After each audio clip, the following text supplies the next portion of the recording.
I'll admit it, I am a perfectionist.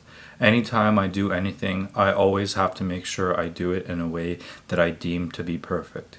Now, on the surface level, that sounds great. It really sounds like I try my best to do everything that I do. But that's not exactly the case. Anytime I do something that I think to be meaningful, I take it to an extreme. I make sure that I spend meticulous hours going through every intricate detail to make sure that what I made was precisely the way that I wanted it to be.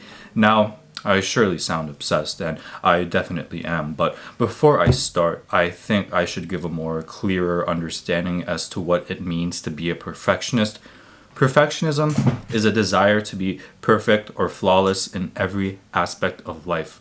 But going back to what I was saying before, being obsessed is certainly not a good thing. As much as Hollywood and the mainstream media tries to glorify hustle culture, it's certainly an extremely unhealthy lifestyle to live. Imagine that you're a CEO of a six-figure company. The idea of that sounds good considering how much money you're making and the lifestyle that you're living. However, just imagine the stress that comes from spending long hours in the office to develop a product and working on it to make sure that it's perfect every step of the way. Now, what if there's a mishap and the product has to be delayed for whatever reason? Now, think about the stress that's added to that, coupled with the stress that already came with it.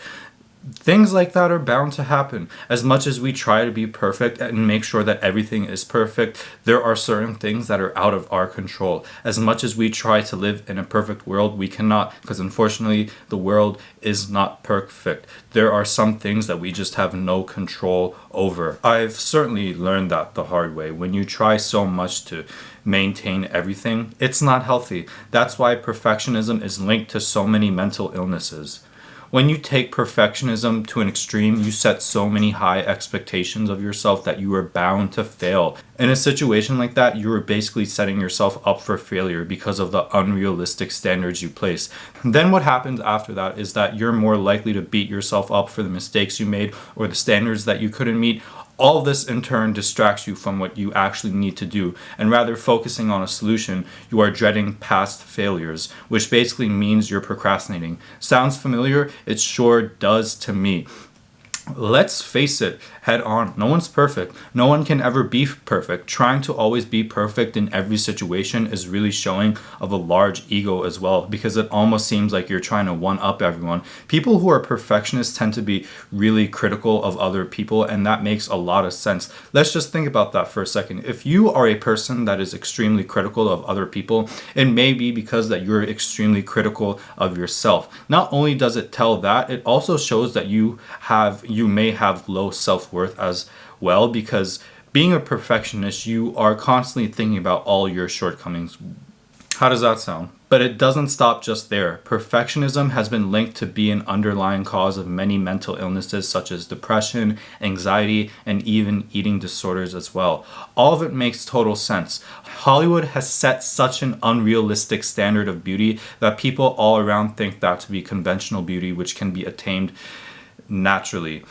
But it can't. People really don't understand the power of Photoshop. Another thing that I haven't really touched on is the idea that perfectionism can be linked to fear or anxiety as well, such as trying so hard to be perfect because you're scared of what other people think of you. Having an anxiety order and being a perfectionist doesn't really work together. Now, I do think that what I'm talking about is very much applicable to my own life as well. For example, whenever I edit a video, I always spend so much time editing it, trimming the footage all to make sure that the published video doesn't have a clip of me muttering or stumbling over my words. As much as I try so hard to be perfect, I know that I will always end up being short of perfect because no one is perfect. This is something that I'm trying to remind myself a lot. That is also why I am trying to be more open, more of myself on camera, rather than trying so hard to make my videos come across as perfect. I can certainly try my best, which is great, but always trying to be perfect, I'll be flat out with you guys. It's tough. It's like you're putting on a front. Now, I do think there's a very simple solution to perfectionism, and the solution is more or less a mindset shift. So the idea isn't about being perfect, it's rather about being your best. When you try your best, you acknowledge that you will make mistakes, and you will be okay with making mistakes because you know that you are trying your best. So even if you do make mistakes, it will fall through since you know all your best work will come out as well. By aiming to try your absolute best, you will also get a better understanding of how to gauge your abilities. And with that, you can get a better understanding of what you are and are not capable of. From there, you can really get a good idea of what sort of standards you can set for yourself and whether what you're doing is just enough or too much. You can avoid many of the traps of perfectionism by simply striving to do your best rather than being perfect. That's about it for this one, guys. This is my take on what it really means to be a perfectionist and many of the downsides that do come with it. I hope you guys can relate to my video, as I do believe myself to be a perfectionist. Thank you so much for watching my video. If you like what I had to say today, consider dropping me a like. I would very much be appreciative of it.